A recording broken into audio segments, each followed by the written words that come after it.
Good morning class. आइए आज से हम लोग शुरुआत करते हैं बायोलॉजी क्लास, जिसको जीव विज्ञान हिंदी में कहते हैं। आपको पता होगा बायोलॉजी दो शब्दों को मिलाने से बनता है। एक होता है जिसको बोलते हैं आप लोग बायो और दूसरा होता है लोगोस। बायो का अर्थ क्या होता है?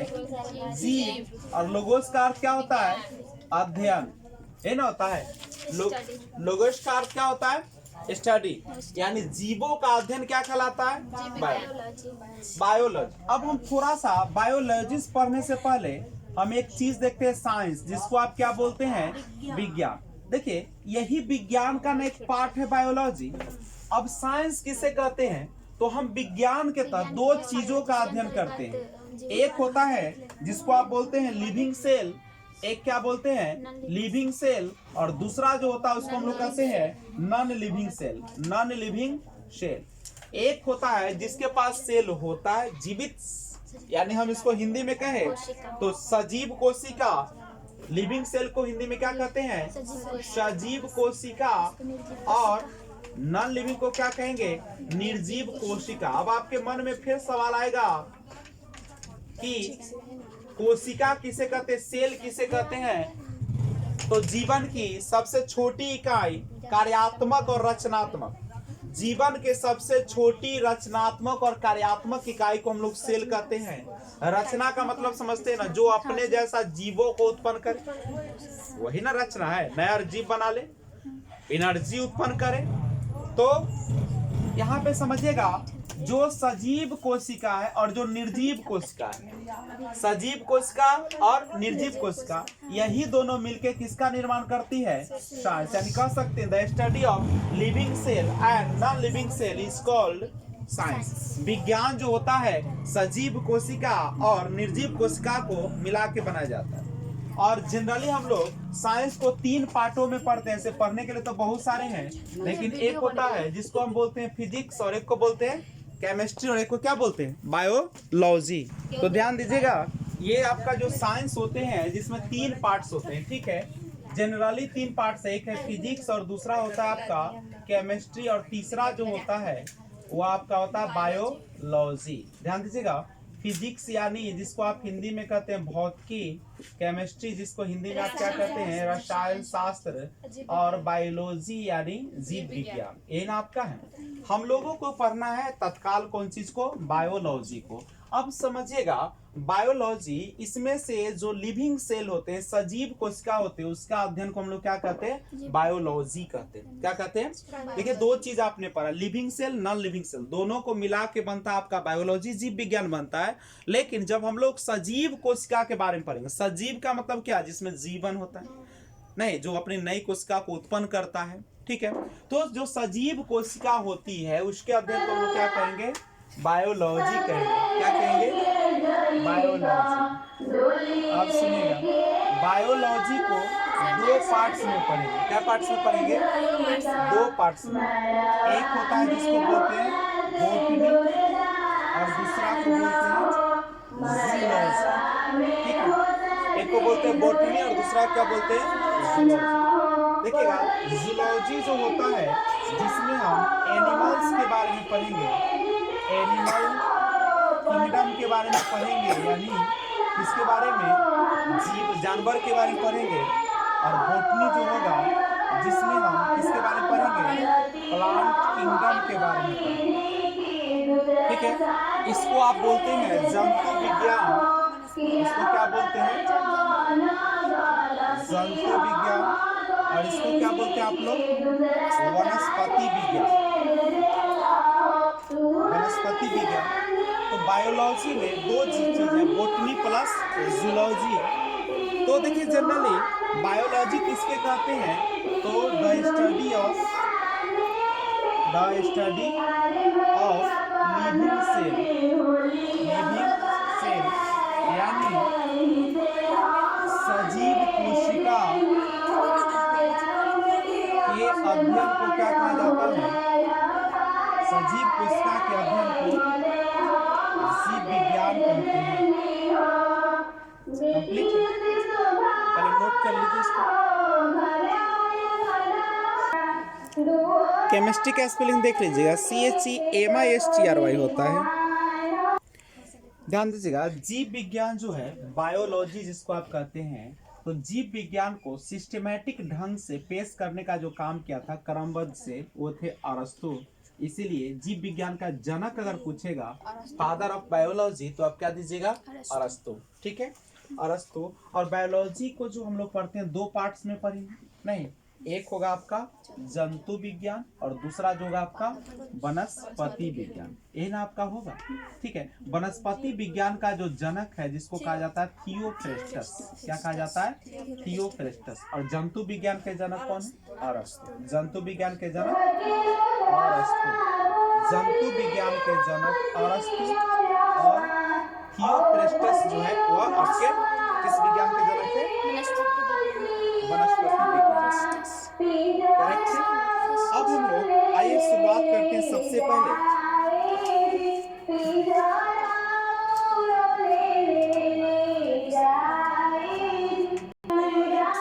देखिएगा, जीव विज्ञान को विज्ञान के एक शाखा के रूप में स्थापित करने का श्रेय जाता है किस? अरस्तु को।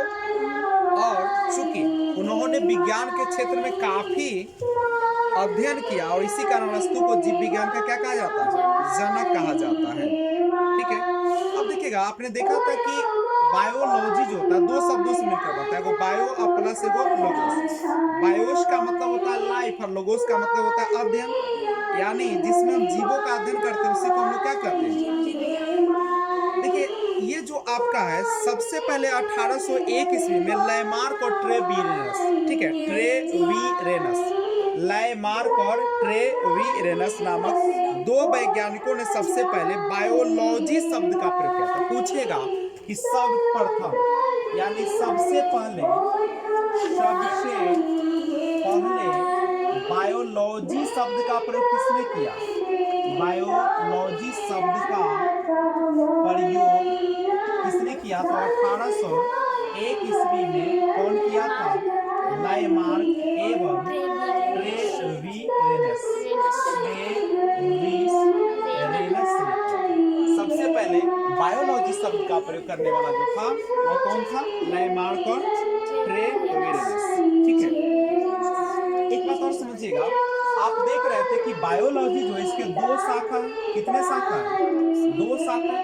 एक का नाम है आपका बॉटनी और दूसरा का नाम क्या है? जियोलॉजी। ठीक है, तो हम हिंदी में इसको क्या बोलते हैं? वनस्पति विज्ञान। वनस्पति विज्ञान में किसका अध्ययन किया जाता है? वनस्पति विज्ञान में पौधों का अध्ययन किया जाता है, स्टडी ऑफ प्लांट्स। और प्राणी विज्ञान, प्राणी विज्ञान जिसको आप जंतु विज्ञान के नाम से भी जानते हैं, नहीं, जिसमें हम लोग किसके बारे में पढ़ते हैं? एनिमल्स के बारे में पढ़ते हैं। ये ना आपका है। तो अगर आपसे कहेगा वनस्पति विज्ञान के अंतर्गत हम किसका अध्ययन करेंगे? पेड़ पौधों का। वनस्पति विज्ञान के अंतर्गत और प्राणी विज्ञान के अंतर्गत जंतु और उसके क्रियाकलाप, जंतु और उसके क्रियाकलाप। देखिए, वनस्पति विज्ञान का जो जनक है थियोफ्रेस्टस, थियोफ्रेस्टस। ठीक है, उन्होंने एक किताब लिखा था जिसका नाम था हिस्टोरिया प्लानेटेरम। हिस्टोरिया। थियोफ्रेस्टस किस विज्ञान का जनक है? वनस्पति विज्ञान। थियोफ्रेस्टस जो है जंतु विज्ञान के जनक है। इसने एक किताब लिखा था जिसका नाम है हिस्टोरिया, क्या नाम इसका? Historia plantarum. हिस्टोरिया प्लांटेरम के लेखक कौन है? थियोफ्रेस्टस, जिसको हम लोग वनस्पति विज्ञान का जनक भी कहते हैं। अरस्तु ने भी एक किताब लिखा था, इसका नाम था हिस्टोरिया एनिमलियम। ठीक है, जिसमें 500 जंतु का वर्णन किया। जंतु विज्ञान का जनक किसे कहा जाता है? जंतु विज्ञान का जनक जो है अरस्तु है। और इन्होंने किताब लिखा था जिसका नाम है हिस्टोरिया और एनिमलियम,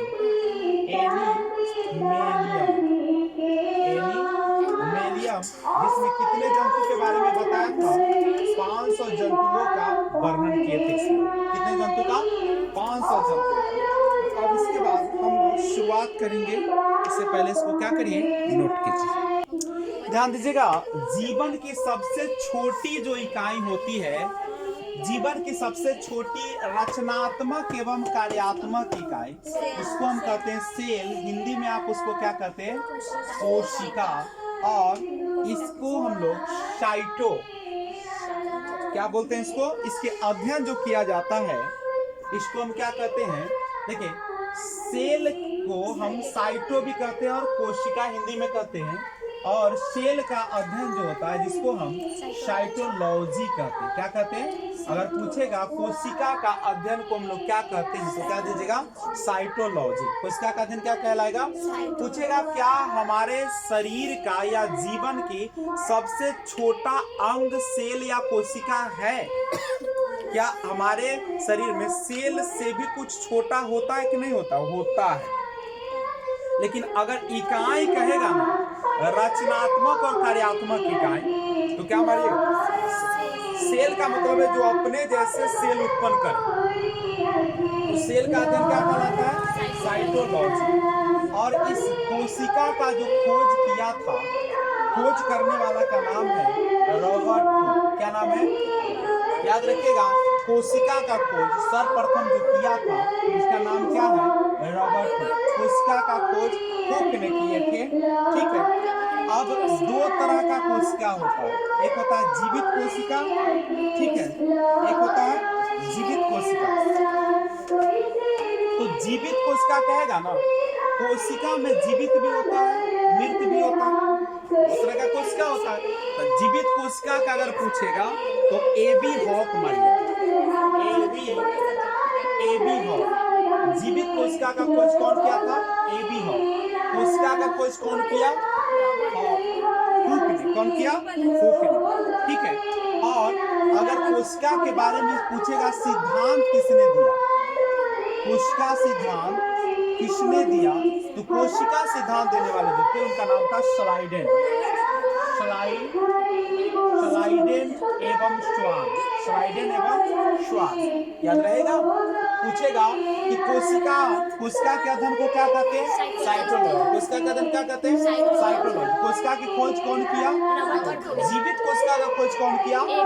एबी हॉक। सिद्धांत कौन दिया? श्लाइडेन एवं श्वान। श्लाइडेन एवं। अब देखिएगा, हमारे शरीर में बहुत सारी कोशिका। हमारा शरीर किस चीज से बना हुआ? सेल से।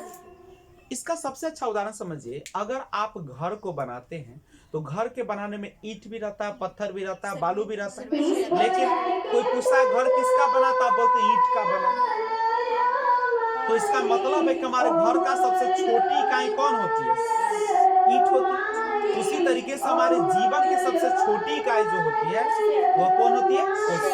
जो रचना करता है। नए अगर मान लो तुम्हारे हाथ कट गया, पैर कट गया, तो प्रोटीन के मदद से वो क्या करता है? नई कोशिका का निर्माण होता है और उसको क्या कर लेता है? बराबर कर देता है। मान लीजिए आपके पास घाव अगर है और अगर कोशिका का निर्माण नहीं होगा तो क्या घाव भर पाएगा? सब दिन घाव रह जाएगा? नहीं। एक बार अगर कट जाएगा तो क्या हो जाएगा? फिर आपका वैसे ही नहीं जाएगा। सबसे ज्यादा अगर सेल का निर्माण की जरूरत होती है तो महिलाओं में होती है, खासकर प्रेगनेंसी अवस्था में। इसीलिए महिला जो होती है, प्रेग्नेंट होती है, तो उसको हम लोग दूध और अंडे प्रतिदिन देते हैं, नहीं, ताकि उसको प्रोटीन मिले और प्रोटीन से क्या होगा? शरीर में नया नया उत्तक का निर्माण होगा। करेक्ट है। तो आगे देखिएगा, अब पूछेगा कि सबसे बड़ा कोशिका किसका होता है? सबसे बड़ा कोशिका, तो सबसे बड़ा जो सेल होता है वह होता है किसका? अंडा का होता है। किसका होता है? अंडा का। और अंडा में भी किस अंडा का? शुतुरमुर्ग का। सबसे बड़ा कोशिका होता है। नहीं, सबसे बड़ा कोशिका किसका होता है? अंडे का होता है। पूछेगा, ठीक है, तो बता दीजिएगा। और सबसे छोटा अगर कोशिका कहेगा, माइकोप्लाज्म का। किसका होता है? माइकोप्लाज्म। याद रखिएगा, सबसे बड़ी कोशिका जो होती है अंडे का होता है, शुतुरमुर्ग के। और सबसे छोटी अगर कोशिका कहेगा तो किसका होता है? माइकोप्लाज्म का। किसका होता है? माइकोप्लाज्म का। माइकोप्लाज्म का। अब एक बात समझिए, अगर तुम लोग कहीं तो दुनिया की बात हो गई, पेड़ पौधा जीव जंतु सबका, मानव में अगर तुमको कहे सबसे बड़ा कोशिका बताइए, मानव में सबसे बड़ा कोशिका किसका होता है? मानव में सबसे बड़ा कोशिका, मानव का जो पूरा शरीर है उसमें सबसे बड़ा कोशिका जो होता है ओवम का होता है, जिसको आप अंडा बोलते हैं। ठीक है, अंडा। ठीक है, सबसे बड़ा एक सेल जो होते हैं उसी को हम बोलते हैं। तो मानव में सबसे बड़ा कोशिका किसका होता है? तो ओवम का होता है। लेकिन अगर आपको कहे मानव में सबसे छोटा कोशिका तो स्पर्म का होता है। ठीक है, किसका होता है? स्पर्म का होता है। स्पर्म का होता है। किसका होता है? स्पर्म का, जिसको आप शुक्राणु कहते हैं। ये होता है अंडाणु और ये होता है आपका शुक्राणु। तो सबसे मानव में सबसे बड़ा कोशिका अंडाणु का और सबसे छोटा कोशिका किसका होगा? शुक्राणु का होगा। लेकिन अगर यही आपको कहे कि सबसे बड़ी, यहाँ पे देखिए सबसे बड़ा हो गया, सबसे छोटा हो गया, लेकिन मानव में अगर तुमसे कहे सबसे लंबी कोशिका किसकी होती है, तो लंबी अगर कोशिका कहेगा तो ब्रेन में होती है। किसका होता है? ब्रेन का, मस्तिष्क का। सबसे लंबी कोशिका किसकी होती है मानव में? ब्रेन का होता है। किसका होता है? ठीक है, जिसको हम न्यूरॉन कहते हैं। क्या कहते हैं? ब्रेन में जो पार्ट्स होता है न्यूरॉन, उसी का पाया जाता है न्यूरॉन। और क्या है कि न्यूरॉन कैसा कहाँ पे होता है? तो देखिए भगवान ने हम लोग को बड़ा सोच के बनाया है। देखिए हमारे पूरे शरीर का जो संचालन करता है हमारा ये करता है। ऊपर से बाल है, कुछ होगा तो बाल पर लगेगा, तब ऊपर से चमड़ी है उस पर लगेगा, हल्का सा मारेगा तो बाल पर लगेगा, तब और जोर से मारेगा तो कहाँ लगेगा? चमड़ी पर। और जोर से मारेगा तो अंदर खपरेला है से पर लगेगा, और मारिएगा तो और अंदर का पार्ट से उस पर लगेगा, और सबसे अंदर रहता है जिसका नाम है न्यूरॉन। क्या नाम है? न्यूरॉन। अगर किसी को न्यूरॉन पर चोट लगा दीजिएगा, कस के मार दीजिएगा, तो उसका ब्रेन क्या हो जाएगा? हेमरेज हो जाएगा। आप लोग सुनते हैं कि ब्रेन हेमरेज करेगा, चोट नहीं। और ज्यादा महिलाओं को लड़ेगा तो देखिएगा माथे पर मारेगा ना, क्योंकि बलवा पकड़ता है, माथे पर देता है, टकरा देता है। नहीं तो जिसका न्यूरॉन बाबू बर्बाद हो गया, ऐसे होता नहीं है, बहुत इस पर सुरक्षा है। नहीं, अगर न्यूरॉन अगर तुम्हारा डैमेज हो गया तो तुम्हारा सब बायोलॉजी, फिजिक्स, केमिस्ट्री, इतिहास सब क्या हो जाएगा? आदमी को भगवान ने एक थोड़ा गलती किया, ये पीछे का जो पार्ट है इसमें सुरक्षा नहीं। अगर इस पर कस के एक रोड मार दे तो आदमी तुरंत क्या हो जाएगा? मर जाएगा। इसमें सारा आपका जितने भी नस होते हैं सब इसी के माध्यम से अंदर जाते हैं। अब इसको सुरक्षा दे, इसको भगवान सुरक्षा इसीलिए नहीं दी।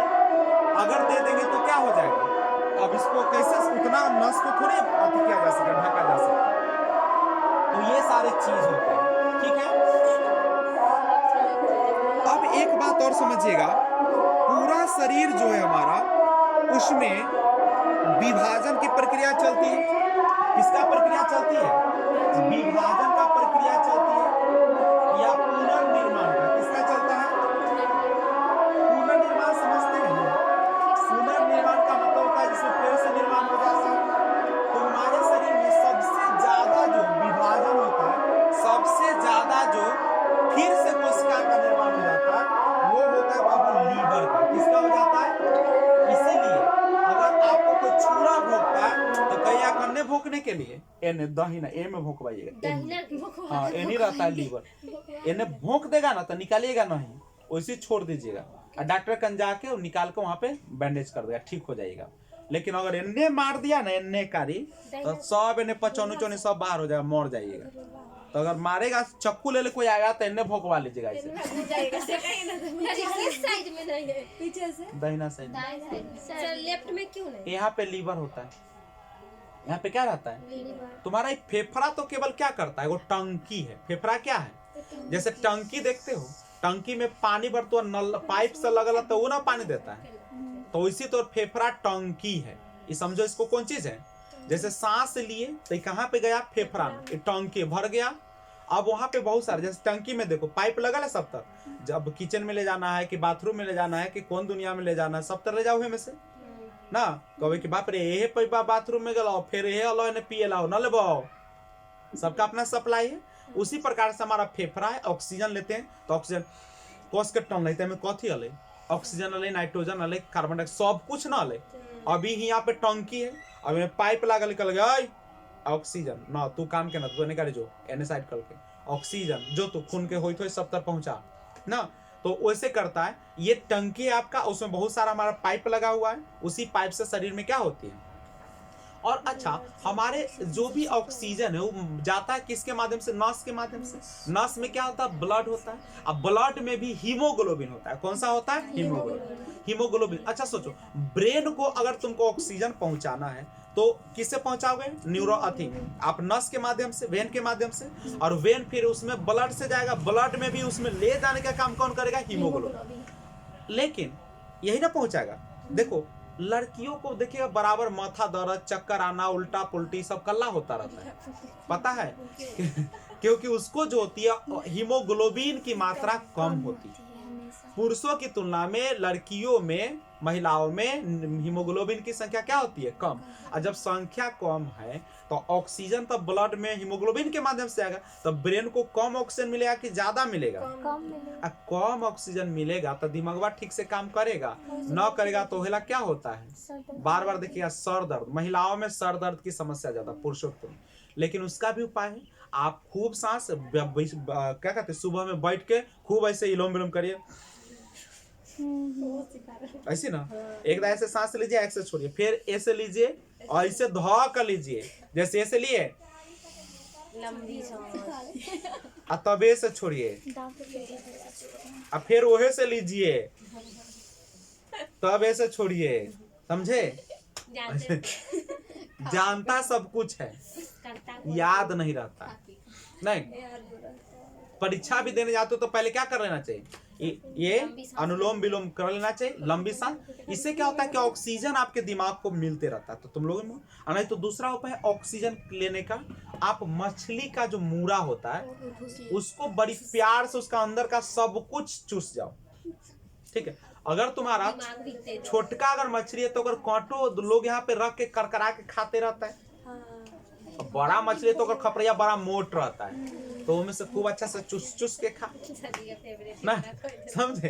तो उससे भी तुम देखना, जिस दिन रात में तुम मछली खाओगे मूड़ा, उस दिन सुबह में एकदम ताजगी महसूस होगा। और तुम मटन खा लेना रात में, देखना बिना दे मछली जल्दी पच जाता है, मांस टाइम लगता है।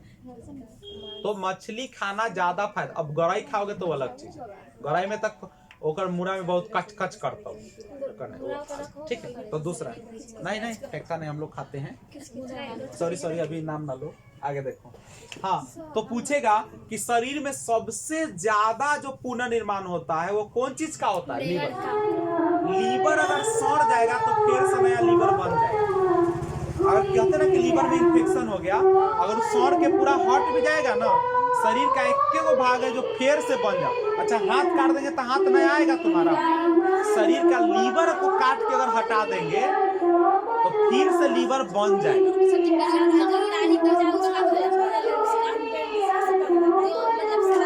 तो उसका खाली लीवर थोड़ी खराब होता है, उसका तो फेफड़ा उफड़ा सब खराब हो जाता है, और चौनी पचौनी सब गल जाता है।